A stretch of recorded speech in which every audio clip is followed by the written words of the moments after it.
नमस्कार दोस्तों, मैं राणा चंदन स्टडी अफेयर्स के यूट्यूब चैनल पे आप सभी का एक बार फिर से स्वागत करता हूं। दोस्तों, आधुनिक भारत के इतिहास की जो सीरीज इस चैनल पे चल रही है उसके आज के क्लास में हम लोग 19वीं सदी के सामाजिक धार्मिक सुधार आंदोलन के पार्ट 3 को कवर करेंगे और इसके तहत हम लोग थियोसॉफिकल सोसाइटी, यंग बंगाल आंदोलन, अखिल भारतीय हिंदू सभा और मुस्लिम सुधार आंदोलन के तहत अलीगढ़ आंदोलन, अहमदिया आंदोलन, देवबंद आंदोलन से संबंधित महत्वपूर्ण टॉपिक को कवर करेंगे।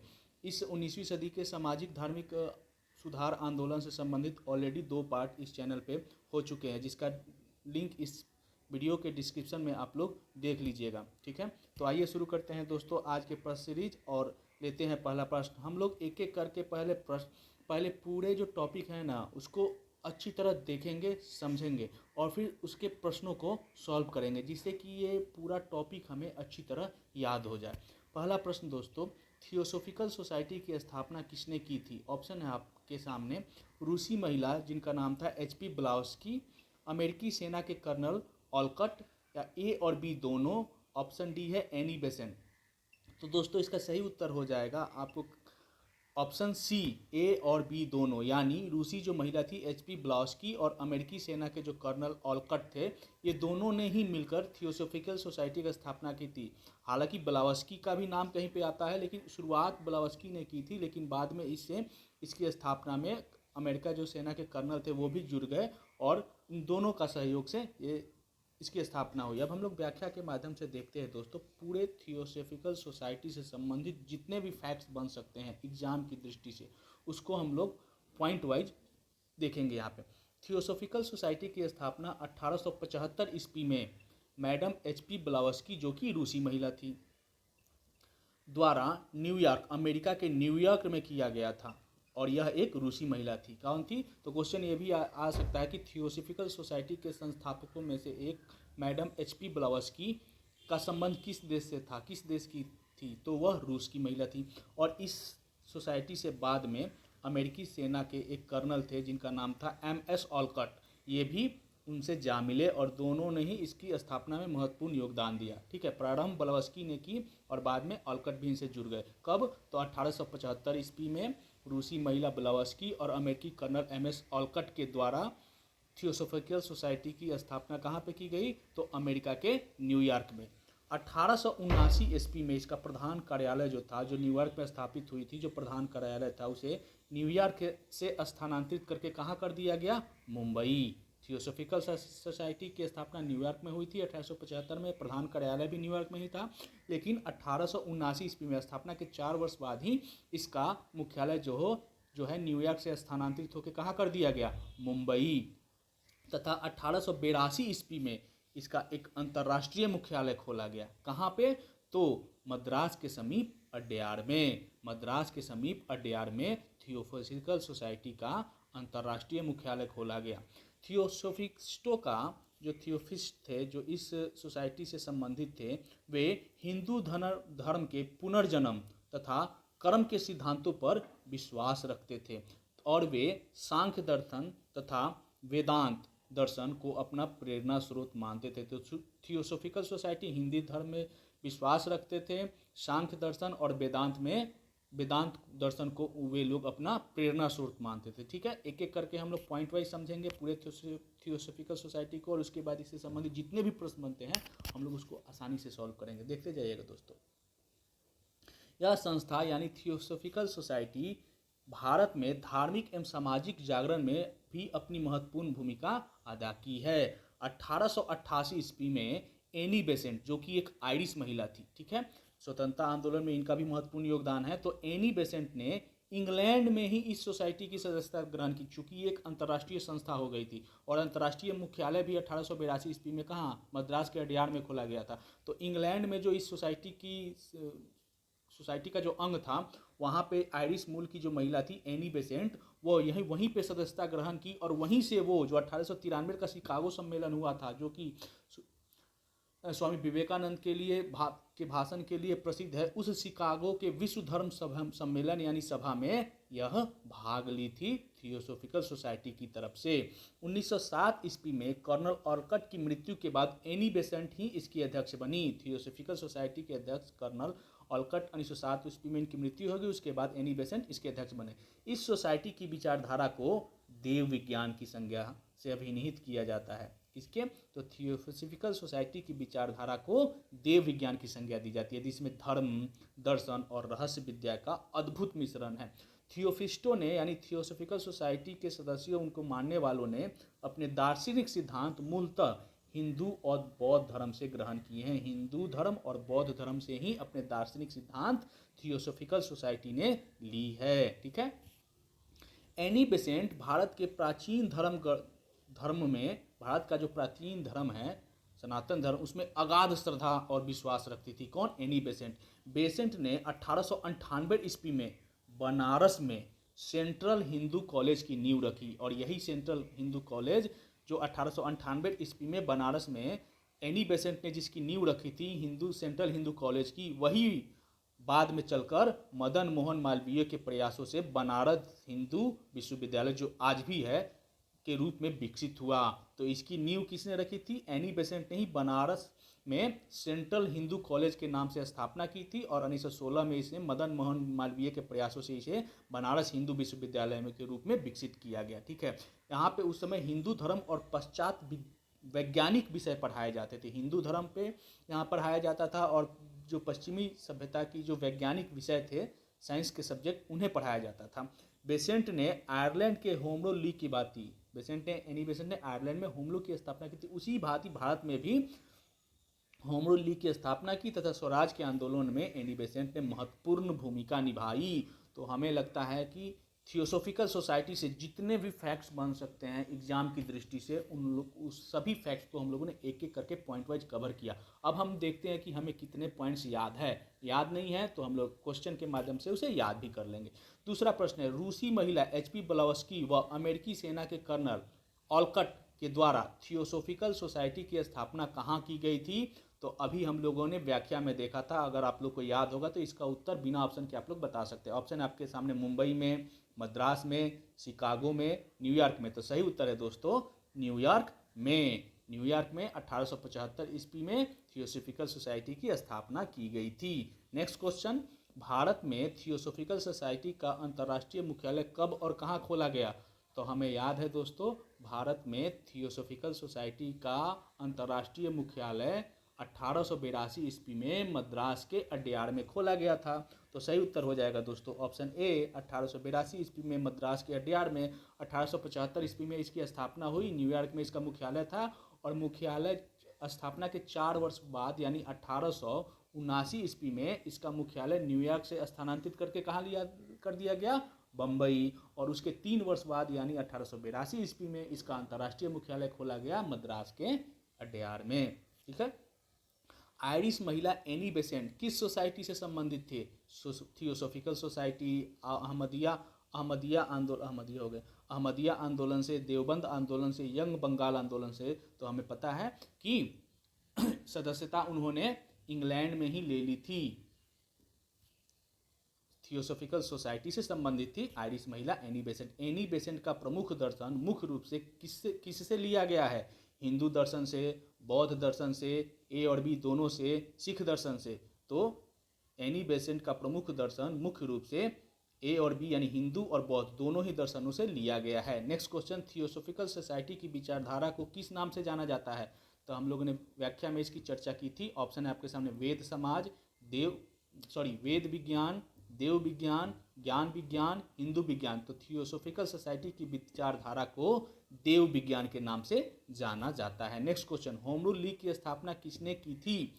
ऑप्शन है आपके सामने, HP Blavatsky, colonel Olcott, Jawaharlal Nehru, Annie Besant. तो एनी बेसेंट ने होम रूल लीग की स्थापना की थी। Next question, central Hindu college Varanasi में स्थित सेंट्रल हिंदू कॉलेज की स्थापना कब और किसके द्वारा किया गया था? इसकी भी चर्चा हम लोगों ने कर ली है पहले।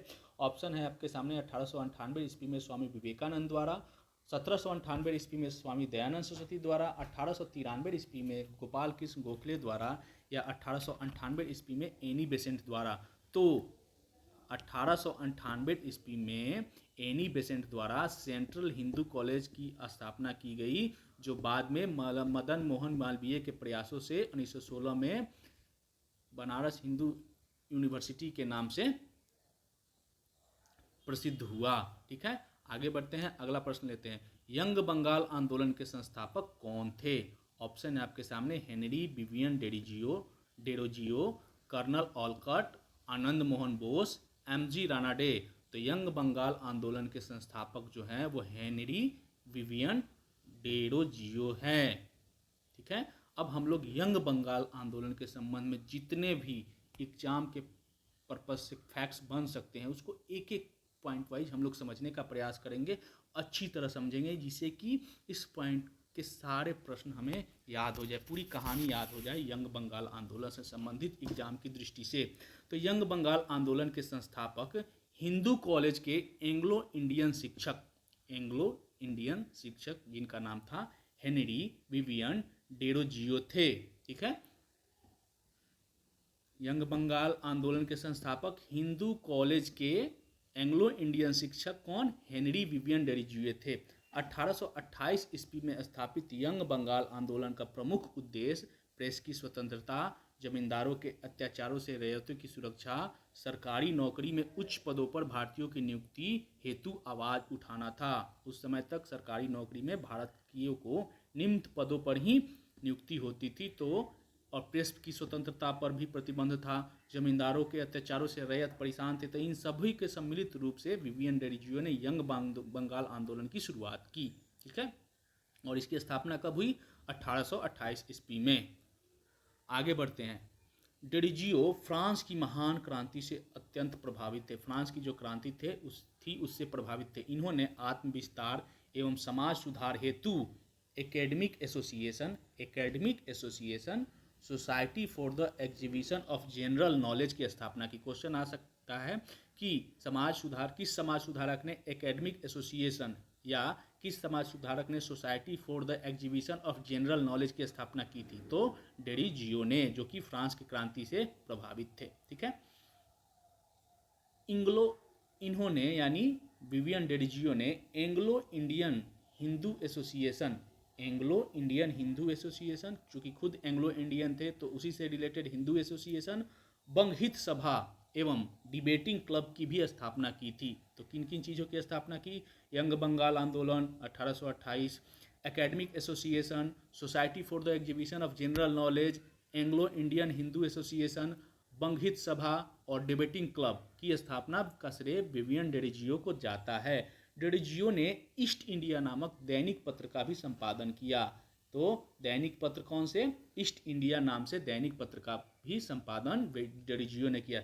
इस आंदोलन यानी यंग बंगाल आंदोलन का प्रभाव बंगाल के बाहर भी पड़ा और महाराष्ट्र में इसी तर्ज पर, बंगाल के बाहर महाराष्ट्र में यंग बंगाल आंदोलन के तर्ज पर ही 1834 ईस्वी में एल्फिंस्टन कॉलेज की स्थापना हुई। कौन सी कॉलेज? एल्फिंस्टन कॉलेज की स्थापना हुई, जहां के विद्यार्थियों ने यंग बंगाल के तर्ज पर यंग बॉम्बे का नामक आंदोलन चलाया। तत्कालीन भारत के कट्टर हिंदुओं ने डेरोजियो का कड़ा विरोध भी किया था, उन्हें विरोध भी झेलना पड़ा था और डेरोजियो के मूलगामी विचारों के कारण उन्हें 1831 ईस्वी में जो हिंदू कॉलेज था उससे बर्खास्त कर दिया गया और जिसके कुछ ही दिनों बाद उनकी 1831 ईस्वी में ही हैजे से मृत्यु हो गई। और डेरोजियो के प्रमुख शिष्य कौन कौन थे? कृष्ण मोहन बनर्जी, राम गोपाल मिश्रा, महेश चंद्र घोष आदि इनके प्रमुख शिष्य थे। डेरोजियो को, जो हेनरी विवियन डेरोजियो जो एक एंग्लो इंडियन थे, को आधुनिक भारत का प्रथम राष्ट्रवादी कवि भी माना कहा जाता है। आधुनिक भारत का प्रथम राष्ट्रवादी कवि विवियन डेरोजियो को कहा जाता है। सुरेंद्र नाथ बनर्जी ने डेरोजियो के बारे में वर्णन करते हुए लिखा है कि वे बंगाल के आधुनिक सभ्यता के जन्मदाता, हमारी प्रजाति के आदरणीय पूर्वज, जिनके गुण आदर पैदा करेंगे, उनकी जिनकी असफलताओं के सम्यता में देखा जाएगा। इन्होंने इनकी धूरी प्रशंसा की है सुरेंद्र नाथ बनर्जी ने। ठीक है, तो यंग बंगाल आंदोलन से जितने भी फैक्ट्स बनते थे उनको हम लोग ने देख लिया। अब हम लोग प्रश्न उत्तर के माध्यम से देखते हैं, अपना टेस्ट करते हैं कितने पॉइंट याद है। यंग बंगाल आंदोलन की स्थापना कब हुई थी? 1798, 1828, 1826, 56, 1893। तो यंग बंगाल आंदोलन की स्थापना को आप लिंक कर लीजिएगा राजा राम मोहन राय द्वारा स्थापित ब्रह्म समाज की स्थापना के वर्ष ही इनका भी स्थापना हुआ था। तो यंग बंगाल आंदोलन 1828 ईस्वी, ब्रह्म समाज या ब्रह्म सभा 1828 ईस्वी। ठीक है, तो सही उत्तर हो जाएगा option B. Next question, young Bengal आंदोलन के संस्थापक डेरोजियो किस देश की क्रांति से प्रभावित थे? रूस की क्रांति, अमेरिकी क्रांति, फ्रांस की क्रांति या इनमें से किसी से भी नहीं, तो वह फ्रांस की क्रांति से प्रभावित थे।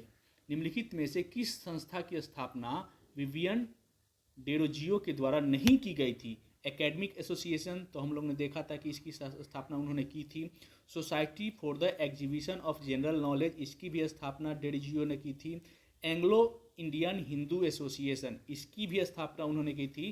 बंग हित सभा एवं डिबेटिंग क्लब, इन सभी की स्थापना विवियन डेरोजियो ने की थी। तो सही उत्तर हो जाएगा दोस्तों ऑप्शन ई। नेक्स्ट क्वेश्चन, निम्न में से किस दैनिक पत्र का संपादन विवियन डेरोजियो द्वारा किया गया था? लोकहितवादी तो नहीं, प्रभाकर ये भी नहीं, इंदु प्रकाश ये भी नहीं, ईस्ट इंडिया, हाँ ईस्ट इंडिया नामक दैनिक पत्र का संपादन विवियन डेरोजियो द्वारा किया गया था। नेक्स्ट क्वेश्चन, किस वर्ष महाराष्ट्र में एलिफिस्टन्स कॉलेज की स्थापना हुई, जहां के विद्यार्थियों ने यंग बंगाल की तर्ज पर यंग बॉम्बे आंदोलन चलाया? 1834 ईस्वी में, 1840 ईस्वी में, 1843 ईस्वी में या 1893 ईस्वी में? तो हम लोगों ने देखा था व्याख्या में कि 1834 ईस्वी में बंगाल के बाहर इसी के तर्ज पर एलिफिस्टन्स कॉलेज की स्थापना हुई और यंग बंगाल के तर्ज पर यंग बॉम्बे नामक आंदोलन विद्यार्थियों के द्वारा चलाया गया। नेक्स्ट क्वेश्चन, निम्नलिखित में से किस समाज सुधारक को आधुनिक भारत का प्रथम राष्ट्रवादी कवि माना जाता है? सुरेंद्र नाथ बनर्जी को, विवियन डेरोजियो को, गोपाल हरि देशमुख को, इनमें से किसी नहीं को? तो सही उत्तर है दोस्तों विवियन डेरोजियो को आधुनिक भारत का प्रथम राष्ट्रवादी कवि माना जाता है। नेक्स्ट क्वेश्चन, पश्चिमी भारत और विशेषकर महाराष्ट्र में सर्वप्रथम समाज सुधार को प्रेरित करने का श्रेय निम्न में से किस समाज सुधारक को दिया जाता है? पश्चिमी भारत और विशेषकर महाराष्ट्र के लिए, माने महाराष्ट्र में सर्वप्रथम समाज सुधार को प्रेरित करने का श्रेय निम्न में से किस समाज सुधारक को जाता है? Gopal Hari Deshmukh, Atmaram Pandurang, M G Ranade, B D Savarkar. तो सही उत्तर हो जाएगा दोस्तों गोपाल हरि देशमुख, जिन्हें लोकहितवादी के नाम से भी जाना जाता है। और इस लोकहितवादी संगठन के बारे में, गोपाल हरि देशमुख के बारे में हम लोग पूरा डिटेल इस 2-3 स्लाइड में हम लोग व्याख्या के माध्यम से, टोटल 2 स्लाइड है, इसको समझेंगे। लोकहितवादी पश्चिमी भारत में विशेषकर महाराष्ट्र में सर्वप्रथम समाज सुधार को प्रेरित करने वाले गोपाल हरि देशमुख थे, जिनका जन्म 1823 में हुआ था और ये 1892 ईस्वी तक ये जीवित थे। 1892 ईस्वी में इनकी मृत्यु हो गई थी। तो 1823 से 1892, जिन्हें उनके उपनाम लोकहितवादी की संज्ञा से भी जाना जाता है। लोकहितवादी इनका नाम क्यों पड़ा, आगे हम लोग समझेंगे। ये न्यायाधीश थे तथा 1880 ईस्वी में गवर्नर जनरल का जो परिषद था उनमें उनको इनके सदस्य के रूप में भी चुना गया था। तो लोकहितवादी गोपाल हरि देशमुख पेशे से क्या थे? न्यायाधीश थे। 1880 ईस्वी में इन्हें गवर्नर जनरल की परिषद का सदस्य चुना गया था और इन्हें गोपाल हरि देशमुख को लोकहितवादी नामक उपनाम से भी जाना जाता था। देशमुख के अनुसार, गोपाल हरि देशमुख के अनुसार उनका कथन था कि यदि कोई धर्म अपने में सुधार की आज्ञा नहीं देता है तो उसे बदल देना चाहिए। और ये सही भी है दोस्तों, परिवर्तन संसार का नियम। अगर आप रूढ़िवादी हैं, आपका कोई धर्म या फिर कोई व्यक्ति अगर रूढ़िवादी है तो कहीं ना कहीं वो पिछड़ते चला जाएगा। तो समय के अनुसार धर्म हो या व्यक्ति हो या समाज हो, उसे परिवर्तन होना आवश्यक है।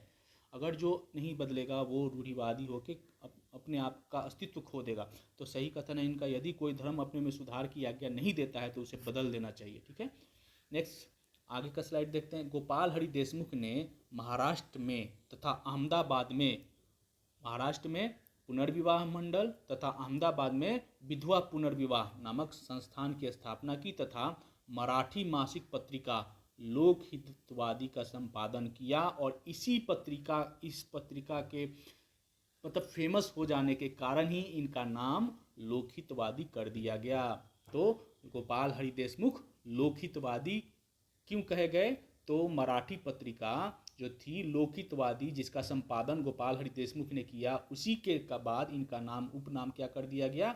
लोकहितवादी। तो लोकहितवादी पत्रिका किस भाषा में थी? मराठी भाषा की मासिक पत्रिका थी।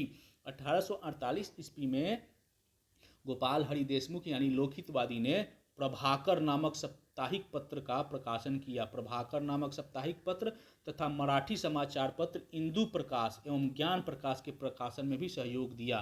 तो इनकी प्रमुख पत्रिकाएं कौन सी पत्र एवं पत्रिकाएं? लोकहितवादी जो मराठी भाषा में थी, प्रभाकर थी जो साप्ताहिक पत्रिका थी, मराठी भाषा के ही समाचार पत्र इंदु प्रकाश और ज्ञान प्रकाश, ये सभी गोपाल हरि देशमुख के द्वारा ही संपादन में छपी थी। 1878 में इन्होंने गीता तत्व एवं सुभाषित का भी संपादन किया। गीता तत्व और सुभाषित, ये भी इसका भी संपादक कौन थे? गोपाल हरि देशमुख। और अंत में जातीय व्यवस्था पर प्रहार के निमित्त, जाति जो व्यवस्था था उस समय का जो जाति वर्ण व्यवस्था थी उस पर उन्होंने प्रहार किया था अपनी एक पुस्तक के द्वारा। इस पुस्तक का नाम था जाति भेद। तो जाति भेद नामक पुस्तक किसकी रचना है? गोपाल हरि देशमुख। लोकहितवादी मासिक पत्रिका का संपादक गोपाल हरि देशमुख। प्रभाकर, इंदु प्रकाश व ज्ञान प्रकाश नामक पत्र एवं पत्रिकाओं का संपादक कौन थे? तो गोपाल हरि देशमुख, जिन्हें लोकहितवादी के भी नाम से जाना जाता है। आगे बढ़ते हैं, अगला प्रश्न लेते हैं। यदि कोई धर्म अपने में सुधार की आज्ञा नहीं देता है तो उसे बदल देना चाहिए, यह कथन किसका है? यह किनका विचार है या किनका कथन है? ऑप्शन है आपके सामने गोपाल हरि देशमुख, यहाँ पे हरि ऐसे होगा, गोपाल हरि देशमुख, आत्माराम पांडुरंग, एमजी रानाडे यानी महागोविंद रानाडे, बीडी सावरकर, विनायक दामोदर सावरकर। तो सही उत्तर हो जाएगा दोस्तों, लोकहितवादी के नाम से फेमस गोपाल हरि देशमुख का यह विचार या कथन है। गोपाल हरि देशमुख ने पुनर्विवाह मंडल एवं विधवा पुनर्विवाह की स्थापना नामक संस्था जो थी, इसकी स्थापना कहाँ पे की थी? महाराष्ट्र एवं अहमदाबाद में, कलकत्ता एवं सूरत में, सूरत एवं मसूलीपट्टनम में, कालीकट एवं अड्यार में। तो महाराष्ट्र में पुनर्विवाह मंडल और अहमदाबाद में विधवा पुनर्विवाह की स्थापना गोपाल हरि देशमुख ने की थी। नेक्स्ट क्वेश्चन, निम्नलिखित में से किस पत्र या पत्रिका का संपादन गोपाल हरि देशमुख के द्वारा किया गया था? लोकहितवादी तो सही है, यह एक मराठी पत्र था जिसके बाद ही इनका नाम लोकहितवादी पड़ गया। प्रभाकर, इस पत्र का भी संपादन गोपाल हरि देशमुख के द्वारा ही किया गया। इंदु प्रकाश एवं ज्ञान प्रकाश नामक मराठी पत्र का भी प्रकाशन गोपाल हरि देशमुख के द्वारा किया गया। गीता तत्व और सुभाषित नामक मासिक पत्रिका भी गोपाल हरि देशमुख के द्वारा किया गया था। तो ये सभी उपरोक्त सभी सही होगा। ये सभी पत्र एवं पत्रिकाओं के संपादक कौन थे? गोपाल हरि देशमुख। ऑप्शन ई सही होगा, उपरोक्त सभी। नेक्स्ट क्वेश्चन, जाति व्यवस्था पर प्रहार हेतु गोपाल हरि देशमुख ने किस पुस्तक की रचना की थी? ऑप्शन है आपके सामने, जाति भेद, वर्ण भेद, धर्म भेद या उपरोक्त सभी। तो जाति पर प्रहार हेतु इन्होंने जाति भेद नामक पुस्तक की रचना की थी। परमहंस मंडली की स्थापना किसके द्वारा की गई थी? राजा राम मोहन राय के द्वारा, राधाकांत देव के द्वारा, आत्माराम पांडुरंग के द्वारा या देवेंद्र नाथ टैगोर के द्वारा? तो परमहंस मंडली की स्थापना आत्माराम पांडुरंग के द्वारा की गई थी। अब हम लोग परमहंस मंडली के संपूर्ण फैक्ट्स को एग्जाम की दृष्टि से समझने का प्रयास करेंगे और इस तरह समझेंगे कि ये पूरा टॉपिक हमें याद हो जाए।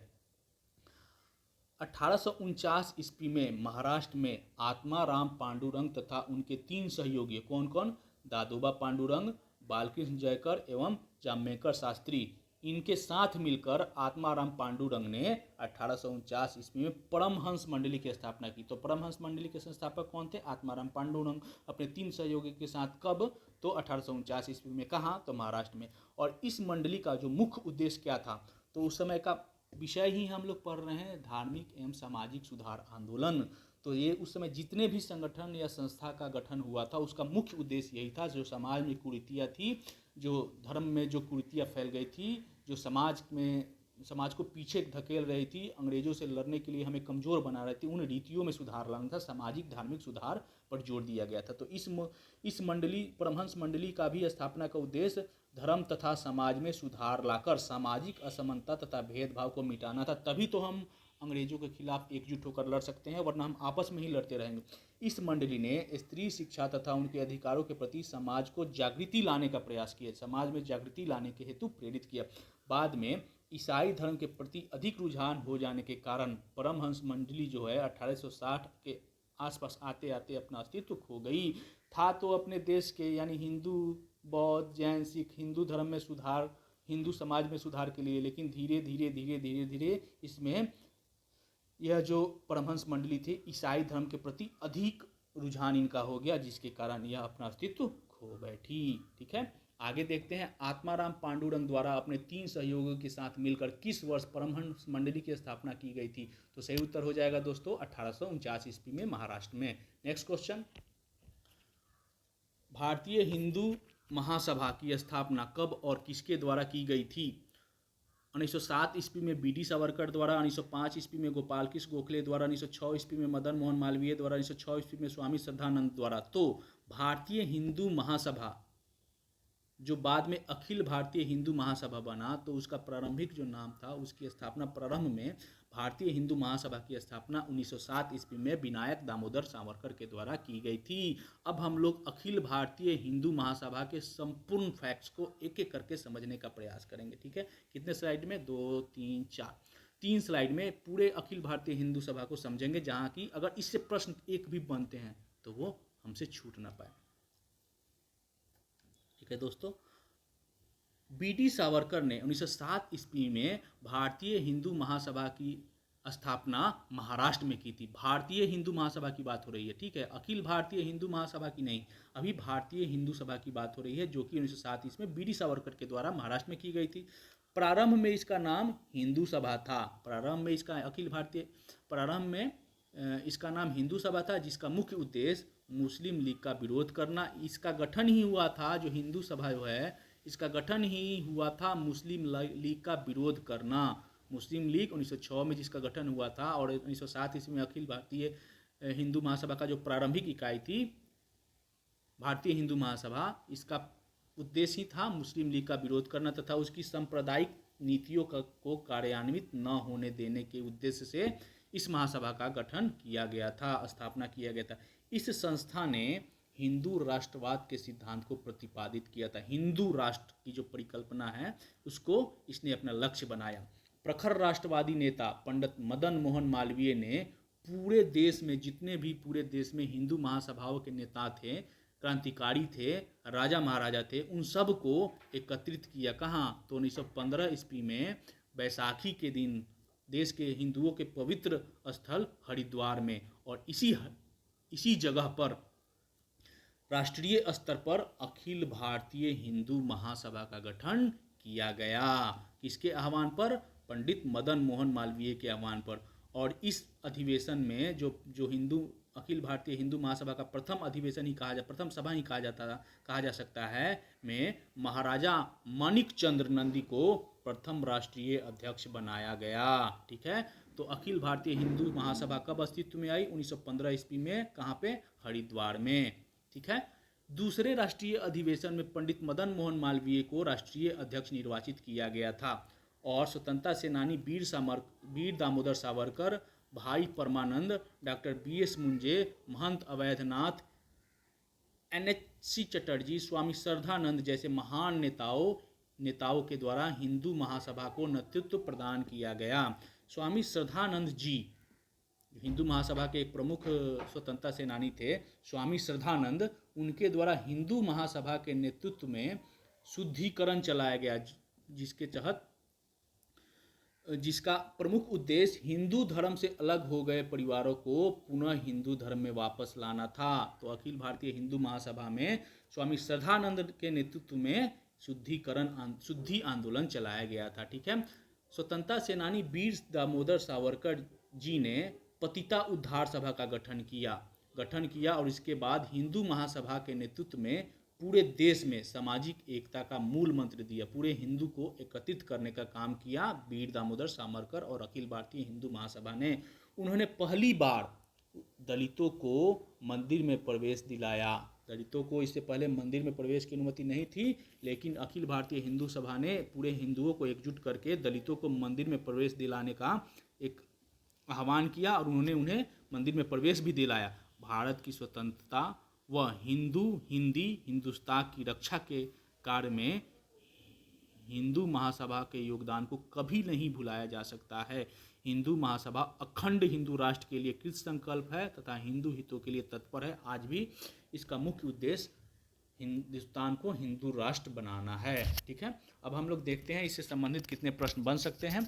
अखिल भारतीय हिंदू सभा का गठन कब किया गया था? 1915 में, 1916 में, 1925 में, 1930 में। तो अखिल भारतीय हिंदू महासभा का गठन आपको याद है मदन मोहन मालवीय के आह्वान पे बैसाखी के दिन 1915 ईस्वी में हरिद्वार में एक सम्मेलन हुआ जो कि इस सभा का प्रथम अधिवेशन कहा जा सकता है, और इसी वक्त अखिल भारतीय हिंदू सभा अस्तित्व में आई राष्ट्रीय स्तर पर। ठीक है, पूरे देश के हिंदू महासभा के नेताओं, क्रांतिकारियों, राजा महाराजाओं की एक विशाल सभा बैसाखी के दिन 1915 ईस्वी में कहाँ आयोजित की गई थी? तो इसका आह्वान किया था महामदन मोहन मालवीय ने, और यह अभी हमने चर्चा भी किया, हरिद्वार में। नेक्स्ट क्वेश्चन, 25वां प्रश्न, हिंदू महासभा के नेतृत्व में किनके द्वारा शुद्धि आंदोलन चलाया गया था? तो ये सब की चर्चा हम लोगों ने कर ली है, आपको याद होगा तो बिना ऑप्शन के आप लोग उत्तर दे सकते हैं, और फिर भी ऑप्शन हम देते हैं, बी.डी. सावरकर, गोपाल कृष्ण गोखले, मदन मोहन मालवीय, स्वामी श्रद्धानंद। तो स्वामी श्रद्धानंद के द्वारा हिंदू महासभा के अंतर्गत शुद्धि आंदोलन चलाया गया था। ठीक है, आगे बढ़ते हैं। हिंदू महासभा के किस स्वतंत्रता सेनानी द्वारा पहली बार दलितों को मंदिर में प्रवेश दिलाया गया? तो बी.डी. सावरकर के द्वारा पहली बार दलितों को मंदिर में प्रवेश दिलाया गया। आगे बढ़ते हैं, अब हम लोग देखते हैं मुस्लिम सुधार आंदोलन। उस समय हिंदू सुधार आंदोलन चला, क्योंकि हिंदू धर्म और समाज में कुछ कुरीतियाँ फैल गई थी। सेम टाइम भारत के समाज में मुस्लिम भी थे, तो वहाँ उनके लोगों में भी, उनके धर्म में भी कुछ कुरीतियाँ फैल गई थी, जिसे सुधारने हेतु मुस्लिम सुधार आंदोलन चलाया गया। हालांकि ये कुछ देर से शुरू हुआ, फिर भी इसके तहत अलीगढ़ आंदोलन, अहमदिया आंदोलन और देवबंद आंदोलन चलाए गए, जिसको हम लोग एक एक करके चर्चा करेंगे। सबसे पहले हम अलीगढ़ आंदोलन के बारे में देखेंगे, और अगला प्रश्न भी वही है, अलीगढ़ आंदोलन किसने चलाया था? सर सैयद अहमद खान ने, अब्दुल लतीफ़ ने, महमूद अल हसन ने, मिर्ज़ा गुलाम अहमद ने। तो अलीगढ़ आंदोलन का संबंध सर सैयद अहमद खान से है। अब हम लोग देख लेते हैं अलीगढ़ आंदोलन को, कितने स्लाइड में? 4 स्लाइड में, पूरे 4 स्लाइड में, 4 पेज में है ये अलीगढ़ आंदोलन से संबंधित सारे फैक्ट्स हम लोग एक एक करके चर्चा करेंगे। अलीगढ़ आंदोलन के प्रवर्तक कौन थे? सर सैयद अहमद खान। इनका जन्म दिल्ली में 1817 ईस्वी में हुआ था। इनके पूर्वज कौन थे? सर सैयद अहमद खान, जो अंग्रेजों के काफ़ी नुमाइंदी थे, अंग्रेजी सरकार के एकदम पिछलग्गू थे, और इनका पूर्वज मूलतः कहाँ के थे? ईरानी सामंत थे, जो शाहजहाँ के काल में मुगल दरबार में सेवा प्रदान करते थे। 1857 ईस्वी का जो क्रांति हुआ, विद्रोह हुआ, उस समय सैयद अहमद खान कंपनी की न्यायिक सेवा में थे, न्यायिक पद पर थे, कंपनी के, ईस्ट इंडिया कंपनी के न्यायिक सेवा में थे, तथा कंपनी के प्रति पूर्ण राजभक्त थे। ऐसे ही राजभक्तों के कारण 1857 का जो क्रांति है ना, वो विफल हुआ। उनमें से एक महत्वपूर्ण व्यक्ति थे सर सैयद अहमद खान। इन्होंने अंग्रेजी शिक्षा के माध्यम से मुसलमानों के दृष्टिकोण को आधुनिक बनाने तथा मुस्लिम समाज में व्याप्त कुरीतियों को दूर करने का प्रयास किया। हालांकि ये इनका प्रयास सामाजिक कुरीतियों को दूर करना उद्देश्य था, लेकिन मुख्य लक्ष्य था अंग्रेजों के करीब जाना और मुसलमानों को अंग्रेजों का शागिर्द बनाना। इनका मुख्य लक्ष्य यही था। सर सैयद अहमद खान अपने विचारों का प्रचार करने के लिए 1870 ईस्वी में तहजीब उल अखलाक यानी सभ्यता और नैतिकता नामक फारसी पत्रिका लिखी। तो तहजीब उल अखलाक किसकी रचना है? सर सैयद अहमद क्या, किस भाषा में? फारसी भाषा की यह पत्रिका है। अंग्रेजों का राजभक्त होने के कारण इन्होंने राजभक्त मुसलमान पत्रिका का भी प्रकाशन किया तथा असबाब-ए-बगावत हिंद नामक पुस्तक 1857 ईस्वी पर लिखी। 1857 ईस्वी पे इनकी पुस्तक है, जिसका नाम है असबाब-ए-बगावत हिंद, और यह पुस्तक किससे संबंधित है? तो 1857 के विद्रोह से संबंधित। 1864 ईस्वी में इन्होंने, यानी सर सैयद अहमद खान ने, गाजीपुर में साइंटिफिक सोसाइटी की स्थापना की, जिसका बाद में अस्थायी कार्यालय अलीगढ़ में स्थापित कर दिया गया। तो शिक्षा के प्रचार प्रसार के लिए सर्वप्रथम 24 मई 1875 ईस्वी को महारानी विक्टोरिया के वर्षगांठ के अवसर पर अलीगढ़ स्कूल, यही है अलीगढ़ मुस्लिम विश्वविद्यालय की स्थापना यहीं से होती है। अलीगढ़ जो एक प्राइमरी स्कूल था, इसकी स्थापना की गई कब? तो 1875 ईस्वी में, और 8 जनवरी 1877 को इसे मोहम्मदन एंग्लो ओरिएंटल कॉलेज का नाम दे दिया गया। ठीक है, और मोहम्मदन एंग्लो ओरिएंटल कॉलेज का नाम कब दे दिया गया? 1877 में, और लॉर्ड लीटन ने इस कॉलेज का शिलान्यास रखा। मोहम्मदन एंग्लो ओरिएंटल कॉलेज का शिलान्यास किसने रखा? Lord Lytton, governor general Lord Lytton ने, तथा विलियम होम्स, उस समय उत्तर प्रदेश के गवर्नर थे, विलियम म्योर ने इसे भूमि प्रदान की थी उत्तर प्रदेश में। और इस कॉलेज के प्रथम प्रिंसिपल का नाम था थियोडोर बैक। 1920 ईस्वी में इसे अलीगढ़ मुस्लिम विश्वविद्यालय के रूप में परिवर्तित कर दिया गया। तो जिस अलीगढ़ स्कूल प्राइमरी स्कूल की स्थापना 1875 में ईस्वी में हुई थी, जिसका कि 1877 में मुस्लिम एंग्लो ओरिएंटल कॉलेज नाम दिया गया, जिसका शिलान्यास लॉर्ड लीटन ने किया था, और जिसके उस समय गवर्नर जो थे उत्तर प्रदेश के विलियम म्योर, उन्होंने भूमि प्रदान की थी। और जिस कॉलेज के प्रथम प्रिंसिपल थियोडोर बैंक थे, उसका नाम 1920 ईस्वी में अलीगढ़ मुस्लिम विश्वविद्यालय कर दिया गया। ठीक है, अलीगढ़ आंदोलन जो था वो कांग्रेस का विरोधी था। अलीगढ़ आंदोलन कांग्रेस के विरोध में था। सर सैयद अहमद खान ने 1888 ईस्वी में कांग्रेस के विरोध में बनारस के राजा शिव प्रसाद के सहयोग से यूनाइटेड इंडियन पैट्रियोटिक एसोसिएशन का गठन किया। उधर कांग्रेस की स्थापना हुई और उधर उसके विरोध में इन्होंने बनारस के राजा के साथ मिलकर यूनाइटेड इंडिया पैट्रियोटिक एसोसिएशन का गठन किया। 1898 ईस्वी में सैयद अहमद खां की मृत्यु हो गई और उनके मृत्युपरांत इस आंदोलन का नेतृत्व किसने संभाला? नवाब मोहसिन मुल्क ने संभाला। सर सैयद अहमद खां के अलीगढ़ आंदोलन का मुख्य उद्देश्य क्या था? तो मुसलमानों को अंग्रेजी शिक्षा देकर ब्रिटिश राजभक्त बनाना। सर सैयद अहमद का मुख्य उद्देश्य यही था। और जैसा कि 1870 में विलियम हंटर ने अपनी जो पुस्तक है इंडियन मुसलमान में ब्रिटिश सरकार को मुसलमानों से समझौता करने का सुझाव दिया था, जिससे उन्हें अपनी ओर मिलाया जा सके, और इसके लिए उन्होंने सैयद अहमद खां को अनेक रियायतें दी थी। यहाँ पे इस पुस्तक में सैयद अहमद खां की पूरी सच्चाई आपको देखने को मिल जा सकती है। तो इंडियन मुसलमान किसका लेखक के पुस्तक के लेखक कौन है? 1870 में इस पुस्तक को लिखा था विलियम हंटर ने। ठीक है, अब हम लोग इस सारे फैक्ट्स को प्रश्नोत्तर के माध्यम से समझते हैं। निम्नलिखित में से कौन सी पत्रिका सर सैयद अहमद खां से संबंधित है? तहजीबुल अखलाक, राजभक्त मुसलमान, ए और बी दोनों, मिरातुल अखबार। तो ए और बी दोनों ही सर सैयद अहमद खां द्वारा लिखी गई पुस्तक है। सर सैयद अहमद खां के द्वारा लिखी गई असबाबे बगावत हिंद नामक पुस्तक किस विद्रोह पर लिखी गई है? तो हम लोग ने देखा 1857 के विद्रोह से संबंधित है ये पुस्तक। नेक्स्ट क्वेश्चन, 1864 ईस्वी में गाजीपुर में साइंटिफिक सोसाइटी की स्थापना किसके द्वारा किया गया था?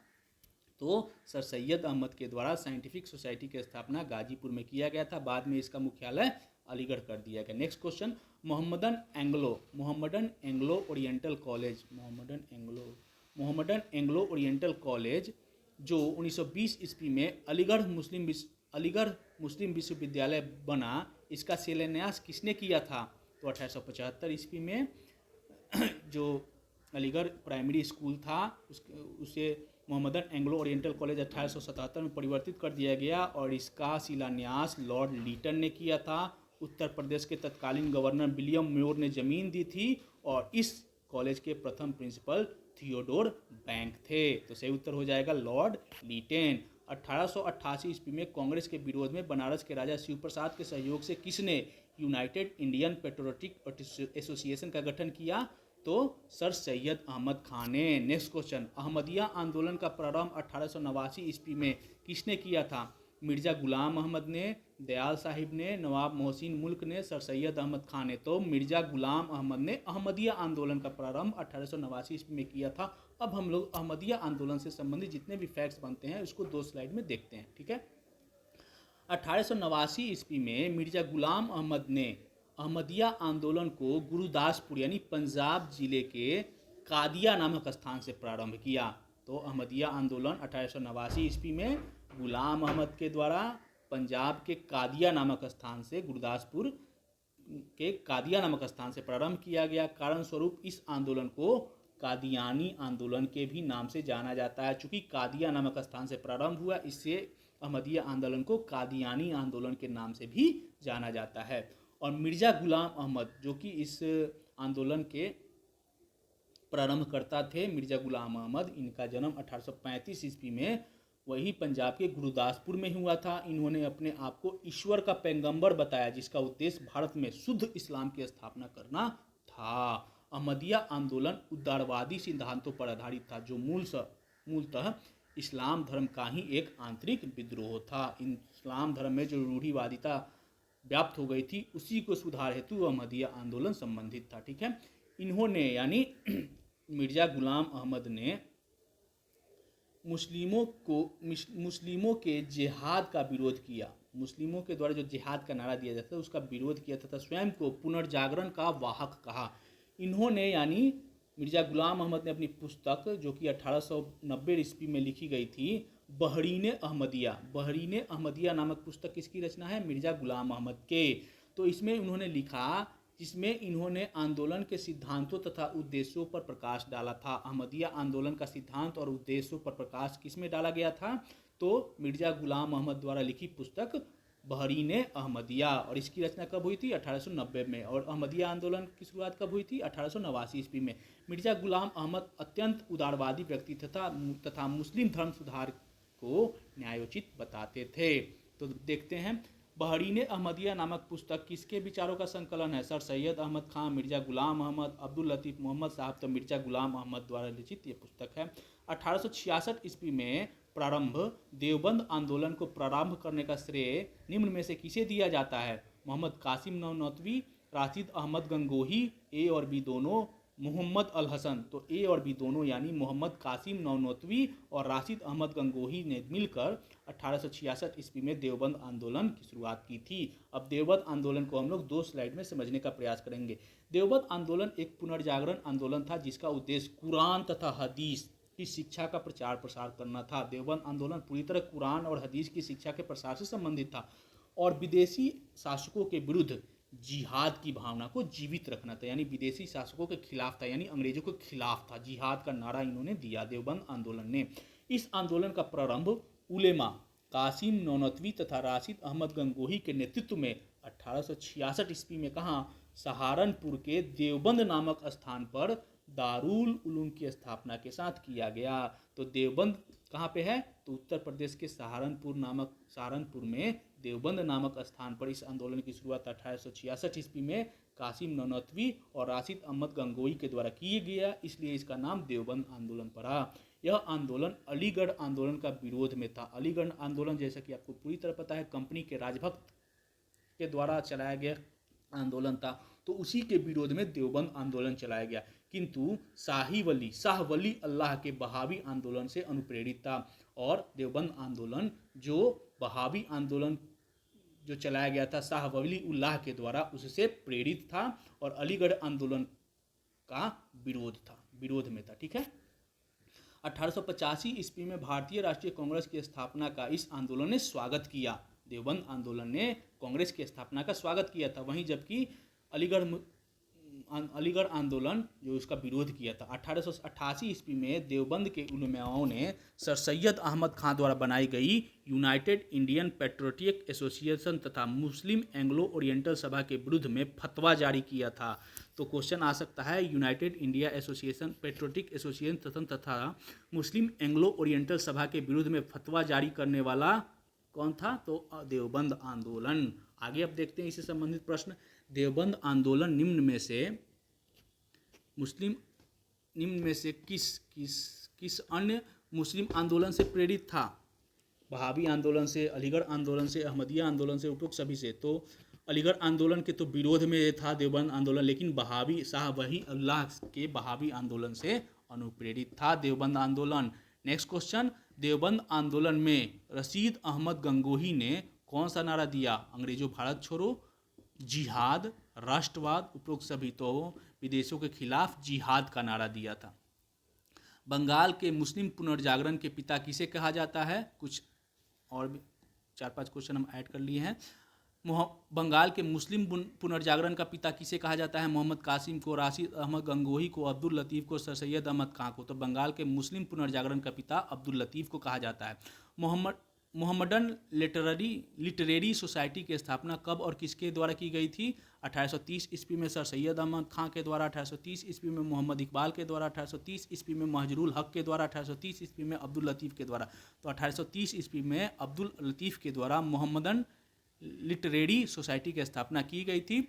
बदरुद्दीन तैयब जी के कांग्रेस का अध्यक्ष बनने पर किसने विरोध किया था?